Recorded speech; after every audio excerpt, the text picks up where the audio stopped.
So we go through the activity that deals with, so many of the students remember the word sleep. That's the Drew Appleby producing a deja vu experience. I use the demonstration in order to, as a prelude, to talk about the concept of schemas.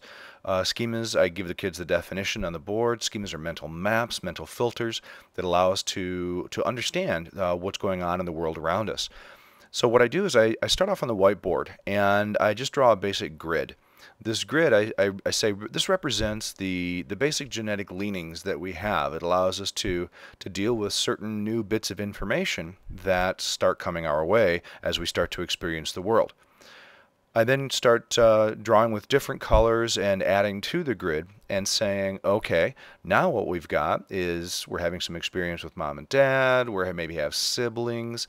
I start adding some more colors when we get into the idea of the concept related to going to school, the experiences that we have there. As we get older, we start making more and more connections with the different experiences that we had with the new experiences that we have. And of course, here we can start tying in Piaget's idea of accommodation and assimilation, and that the more connecting we do with the old information, that's assimilation, then we can create new bits of information, accommodation.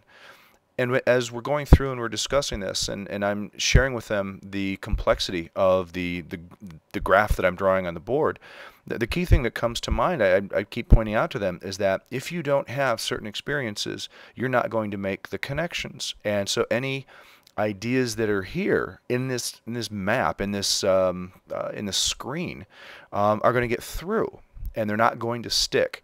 And so the more experiences we have, the more things we read, the more things we learn, add to our base knowledge. And so the more you know, the more you can learn. The more skills you have, the more skills you're able to pick up.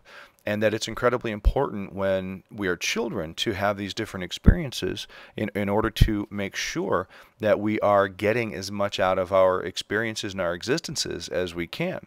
And so this is the first day of class. It creates a great demonstration to get the kids thinking outside the box and realizing that, hey, their minds aren't everything they thought that they might be. And it allows us to have a constant reference to talk about people's schemas. And because that is a theme that can go on throughout the semester, it's an idea that I can continue to draw upon, and I will definitely do that. And it's been an outstanding experience to be able to do that with the idea of schema and using Drew Appleby's experience with creating a deja vu experience activity out of Volume 2 of Teaching Activities for Psychology. Thank you very much.